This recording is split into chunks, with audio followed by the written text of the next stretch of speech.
Assalamualaikum warahmatullahi wabarakatuh. Salam sejahtera bagi kita semua. Salam Om Swastiastu, Namo Buddhaya, dan salam kebajikan. Puji syukur kita haturkan kehadirat Allah Subhanahu wa Ta'ala, dan tak lupa pula salawat serta salam selalu tercurahkan kepada baginda Muhammad Sallallahu Alaihi Wasallam. Pertama-tama, saya mengucapkan terima kasih kepada dosen pengampu mata kuliah Ekonomi Mikro, Ibu Regina SEMSI, yang telah memberikan kesempatan kelompok kami untuk presentasi, dan juga saya mengucapkan terima kasih kepada teman-teman sekalian. Perkenalkan, saya atas nama Afifah Nur Akila, selaku moderator sekaligus pemateri pertama dalam presentasi kelompok 1 kali ini, di mana kelompok kami akan membahas tentang perilaku konsumen dan contoh dalam kehidupan sosial. Namun tentunya saya tidak sendiri, akan tetapi ditemani oleh rekan-rekan saya yang terdiri dari Nur Hadrayanti selaku pemateri kedua, Muhriza Ramadhani pemateri ketiga, Muh Alif Surur pemateri keempat, Pangeran Putra Alwi pemateri kelima, dan Nurhaliza M pemateri keenam. Langsung saja ke pemateri pertama, yaitu saya sendiri.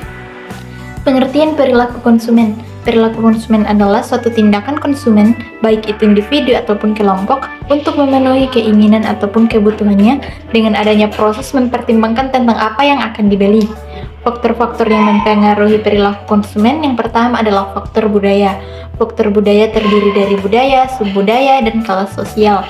Yang kedua adalah faktor pribadi yang terdiri dari usia dan tahap siklus hidup, pekerjaan dan lingkungan ekonomi, gaya hidup, kepribadian, dan konsep diri. Yang ketiga ada faktor sosial. Faktor sosial terdiri dari kelompok acuan, keluarga, peran, dan status sosial. Yang keempat, faktor psikologis, yaitu motivasi, persepsi, pembelajaran, keyakinan, dan selanjutnya saya serahkan ke pemateri kedua. Baik, materi selanjutnya yaitu faktor-faktor yang mempengaruhi perilaku konsumen. Yang pertama yaitu faktor budaya, dibagi tiga. Yang pertama yaitu budaya. Masyarakat mendapatkan kumpulan nilai, persepsi, preferensi, dan perilaku dari keluarganya, serta lembaga-lembaga penting lain. Yang kedua yaitu subbudaya. Subbudaya terdiri dari kebangsaan, agama, ras, dan daerah geografis. Yang ketiga yaitu kelas sosial. Kelas sosial adalah pembagian masyarakat yang relatif, homogeni, dan permanen. Yang kedua yaitu faktor sosial. Dibagi tiga. Yang pertama yaitu kelompok acuan. Kelompok acuan seseorang terdiri dari semua kelompok yang memiliki pengaruh langsung terhadap sikap dan perilaku seseorang. Yang kedua yaitu keluarga.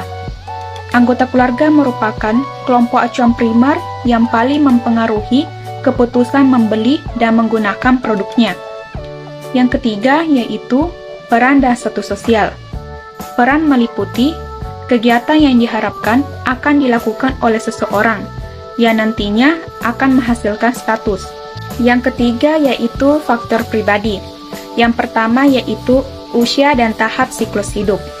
Konsumsi dibentuk siklus hidup keluarga, di mana pemasar sering memilih kelompok-kelompok berdasarkan siklus hidup sebagai pasar sasaran. Yang kedua yaitu pekerjaan dan lingkungan ekonomi. Pembelian produk sangat dipengaruhi oleh pekerjaan, keadaan, dan lingkungan ekonomi seseorang. Yang ketiga yaitu gaya hidup. Gaya hidup menggambarkan keseluruhan diri seseorang berinteraksi dengan lingkungannya. Yang keempat yaitu kepribadian dan konsep diri. Kepribadian adalah karakteristik psikologis seseorang yang berbeda dengan orang lain, menyebabkan tanggapan relatif konsisten. Yang keempat yaitu faktor psikologis, dibagi menjadi 4. Yang pertama yaitu motivasi. Motivasi adalah keadaan diri pribadi seseorang yang mendorong kegiatan individu melakukan kegiatan-kegiatan tertentu untuk mencapai tujuannya. Yang kedua yaitu persepsi. Persepsi adalah proses yang digunakan oleh individu untuk memilih, mengorganisasi, menginterpretasi masukan-masukan informasi guna menciptakan gambaran dunia yang memiliki arti. Yang ketiga yaitu pembelajaran. Pembelajaran meliputi perubahan perilaku seseorang yang timbul dari pengalaman. Yang keempat yaitu keyakinan dan sikap. Gambaran pemikiran dianut seseorang tentang suatu hal yang diyakini. Materi selanjutnya yaitu model perilaku konsumen. Pengertian model perilaku konsumen. Model perilaku konsumen adalah teori yang mempelajari tentang berbagai faktor yang mempengaruhi konsumen dalam membeli barang atau jasa. Sebuah model adalah sebuah penyederhanaan gambaran dari kenyataan. Penyederhanaan ini melalui pengaturan aspek-aspek dari kenyataan dan hanya terdiri dari aspek-aspek di mana pembuat model tertarik. Selanjutnya, tujuan utama dari pengembangan model perilaku konsumen. Yang pertama, membantu kita untuk mengembangkan teori yang mengarahkan penelitian perilaku konsumen. Yang kedua, sebagai bahan dasar untuk mempelajari pengetahuan yang terus berkembang tentang perilaku konsumen. Selanjutnya, tahap-tahap berpikir sistematis dan logis tentang konsumen. Ada 3. Yang pertama, identifikasikan variabel-variabel yang relevan. Yang kedua, menunjukkan karakteristik masing-masing. Yang ketiga, menganalisa hubungan di antara variabel-variabel tersebut. Baiklah, itulah pemaparan materi dari saya. Selanjutnya, saya serahkan kepada rekan kelompok saya. Fungsi model perilaku konsumen ini sendiri terbagi menjadi 4. Yang pertama deskriptif, yaitu fungsi yang berhubungan dengan pendalaman mengenai langkah-langkah yang diambil oleh konsumen dalam memutuskan suatu penelitian membeli. Kedua, prediksi, yaitu meramalkan kejadian-kejadian dari aktivitas konsumen pada waktu yang akan datang. Misalnya, mereka meramalkan merek produk yang paling mudah diingat oleh konsumen. Ketiga adalah explanation, yaitu mempelajari sebab-sebab dari beberapa aktivitas pembelian, seperti mempelajari mengapa konsumen sering membeli barang dengan jasa dengan merek yang sama. Keempat, pengendalian, yaitu mempengaruhi dan mengendalikan aktivitas-aktivitas konsumen pada masa yang akan datang. Selain dari fungsi model perilaku konsumen, adapun faktor dari model perilaku konsumen yang terbagi menjadi 5. Yang pertama, rangsangan pemasaran. Rangsangan pemasaran sepenuhnya dipengaruhi oleh usaha perusahaan dalam menarik minat beli konsumen. Dalam hal ini, perusahaan bisa melakukan rangsangan dengan melakukan berbagai kegiatan. Kedua adalah rangsangan lain. Rangsangan lain yang dapat mempengaruhi pengambilan keputusan pembelian terhadap suatu produk, diantaranya adalah situasi ekonomi, perkembangan teknologi, pengaruh politik, dan pengaruh budaya luar yang dirasakan secara langsung oleh konsumen. Ketiga, karakteristik pembeli. Variabel terpenting dari model perilaku konsumen adalah karakteristik membeli.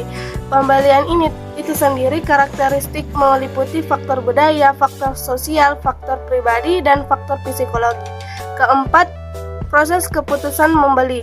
Proses keputusan membeli ini dapat dilakukan setelah si konsumen melakukan tahap pengenalan terhadap suatu produk, barang, ataupun jasa, pencarian informasi lain, evaluasi keunggulan dan kelemahan suatu produk, sampai terciptanya keputusan pembelian dan keputusan pasca pembelian. Kelima, keputusan membeli. Variabel terakhir dari model perilaku adalah keputusan pembeli. Dalam hal ini, keputusan pembeli akan menghasilkan suatu keputusan terbaik mereka menyangkut pilihan produk yang akan mereka pilih, baik itu dari segi merek, penyalur, waktu pembelian, dan sebagainya. Jenis-jenis perilaku konsumen. Hal pertama dalam memahami perilaku konsumen adalah dengan cara mengetahui jenisnya. Yang pertama, perilaku pembeli yang kompleks. Tipe ini adalah jenis pembeli yang mempertimbangkan dengan sangat matang sebelum mereka membeli barang ataupun jasa. Biasanya produk yang dibeli adalah produk yang mahal dan jarang dibeli. Yang kedua adalah perilaku membeli yang mengurangi disonansi. Tipe pembeli ini adalah pembeli yang melakukan perbandingan antara merek produk. Proses disonansi terjadi karena pembeli takut menyesali pilihan mereka. Ketiga, perilaku yang telah terbiasa. Perilaku pembeli ini adalah mereka yang membeli atas kebiasaan mereka pada suatu barang. Mereka tidak terlalu memikirkan suatu merek produk tersebut. Keempat, perilaku mencari keberagaman produk. Pada proses pembelian ini, merek tidak menjadi suatu perhatian utama dalam membeli suatu barang ataupun jasa. Pembeli pada tipe ini adalah mereka yang mencari variasi produk. Contohnya yaitu ketika seseorang sedang membeli makanan ringan, pada pembelian berikutnya mereka akan mencari dan juga mengganti merek ataupun mencari variasi yang baru. Assalamualaikum warahmatullahi wabarakatuh. Baik, saya akan melanjutkan pemateri yang tadi dibacakan oleh teman saya. Teori perilaku konsumen. Teori ekonomi mikro. Teori yang dikembangkan oleh Adam Smith ini membahas bahwa pertumbuhan ekonomi yang prinsipnya bahwa manusia dalam segala tindakannya didorong pada kepentingan sendiri. Yang kedua, teori psikologis. Teori psikologis ini mendasarkan diri pada faktor-faktor psikologis individu yang selalu dipengaruhi oleh kekuatan-kekuatan lingkungannya. Yang ketiga, teori sosiologis. Teori ini lebih mementingkan menitikberatkan pada hubungan dengan dan pengaruh antara individu-individu yang dikaitkan dengan perilaku mereka. Yang keempat, teori antropologis. Teori ini menekankan pada perilaku pembeli dari suatu kelompok masyarakat, antara lain kebudayaan, kultur, subkultur, dan kelas-kelas sosial. Selanjutnya, sifat perilaku konsumen. Perilaku konsumen dinamis. Perilaku konsumen dikatakan dinamis karena proses berpikir, merasakan, dan aksi dari setiap individu konsumen, kelompok konsumen, dan perhimpunan besar konsumen selalu berubah secara konstan. Interaksi perilaku konsumen. Dalam perilaku konsumen terdapat interaksi antara pemikiran, perasaan, dan tindakan manusia serta lingkungan. Perilaku konsumen pertukaran. Perilaku konsumen melibatkan pertukaran antara manusia. Seseorang memberikan sesuatu untuk orang lain dan menerima sesuatu sebagai gantinya. Baik, slide selanjutnya akan dilanjutkan oleh teman saya. Manfaat mempelajari perilaku konsumen. Peran perilaku konsumen bagi pemasar atau produsen adalah mampu 1. Membujuk konsumen untuk membeli produk yang dipasarkan. 2. Memahami konsumen dalam berperilaku, bertindak, dan berpikir agar pemasar atau produsen mampu memasarkan produknya dengan baik. 3. Memahami mengapa dan bagaimana konsumen mengambil keputusan. Peran perilaku konsumen bagi lembaga pendidikan dan perlindungan konsumen adalah untuk mengetahui dan mempengaruhi konsumen, yakni 1. Untuk membantu konsumen dalam memilih komoditas dengan benar. 2. Terhindar dari penipuan serta menjadi konsumen yang bijaksana. Peran perilaku konsumen bagi organisasi pemerintah dan politik adalah sebagai dasar perumusan kebijakan publik dan perundang-undangan untuk melindungi konsumen. Assalamualaikum warahmatullahi wabarakatuh. Saya Nur Khaliza. Saya akan melanjutkan slide yang berikutnya. Contohnya perilaku konsumen dalam kehidupan sosial. Kelompok referensi. Kelompok referensi seseorang terdiri dari seluruh kelompok yang mempunyai pengaruh langsung maupun tidak langsung terhadap sikap atau perilaku seseorang. Yang kedua, keluarga. Keluarga, kita dapat membedakan dua keluarga dalam kehidupan pembeli. Yang pertama, keluarga orientasi, dan kedua, keluarga prokreasi. Dan yang ketiga, peran dan status. Peran dan status seseorang umumnya berpartisipasi dalam kelompok selama hidupnya, baik di dalam keluarga, klub, atau organisasi. Sekian dan terima kasih.